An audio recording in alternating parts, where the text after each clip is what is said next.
Hello everyone, welcome to the HardReset channel, and today I'm going to show you how to adjust the noise cancelling levels on your Hollyland Lark M2 wireless microphone.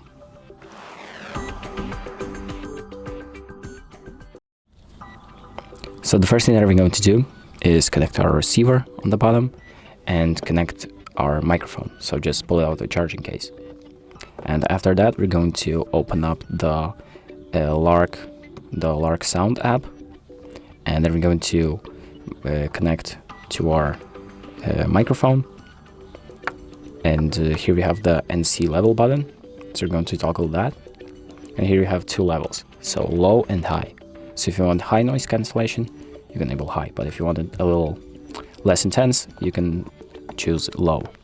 Or if you want to just turn it off fully, you just toggle the button to turn the noise cancellation off. So that's about it. Thank you for watching. I hope this video helps, and make sure to like and subscribe.